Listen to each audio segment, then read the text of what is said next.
Assalamualaikum warahmatullahi wabarakatuh. Halo teman-teman semua, bertemu lagi bersama saya Valariski Larasati, NPM 5020048.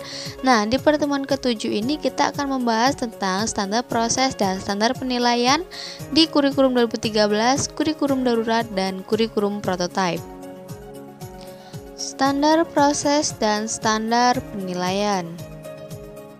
Standar proses pada kurikulum 2013 yaitu pada kurikulum 2013 menggunakan pendekatan ilmiah, saintifik, tematik terpadu, dan tematik dalam suatu mata pelajaran yang akan mengupayakan agar para guru mampu menerapkan pembelajaran berbasis penyingkapan atau penelitian atau discovery dan inquiry learning.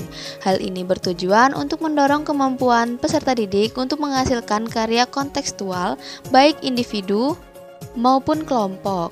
Maka sangat disarankan menggunakan pendekatan pembelajaran yang menghasilkan karya berbasis pemecahan masalah atau project based learning. Selanjutnya ada standar penilaian kurikulum 2013. Yang pertama yaitu penilaian hasil belajar oleh pendidik yang menggunakan penilaian formatif dan sumatif yang berfungsi untuk memantau kemajuan belajar, memantau hasil belajar, dan mendeteksi kebutuhan perbaikan hasil belajar peserta didik secara berkesinambungan.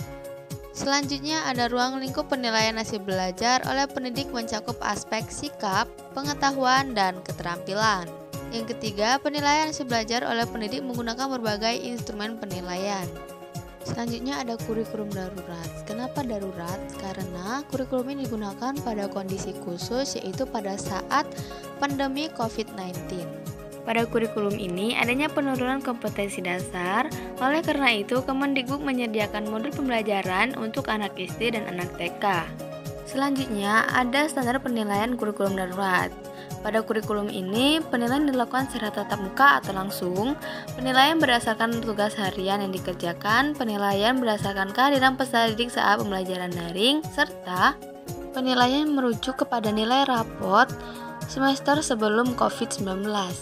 Selanjutnya standar proses pada kurikulum prototipe, yaitu yang pertama pembelajaran berbasis proyek untuk mengembangkan soft skill dan karakter semua profil pelajar Pancasila.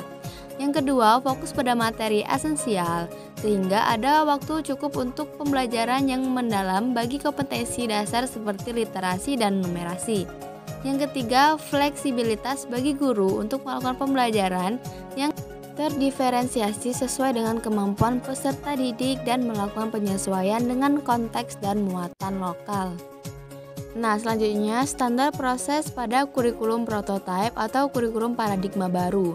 Yang pertama ada penguatan pada asesmen formatif dan penggunaan hasil asesmen untuk merancang pembelajaran sesuai tahap pencapaian peserta didik.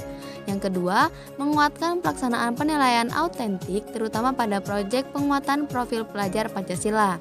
Dan yang ketiga, tidak ada pemisahan antara penilaian sikap, pengetahuan, dan keterampilan. Teman-teman, itulah tadi materi yang dapat saya sampaikan pada pertemuan 7 ini. Terima kasih sudah menonton video ini. Thank you for watching and see you next time. Bye-bye.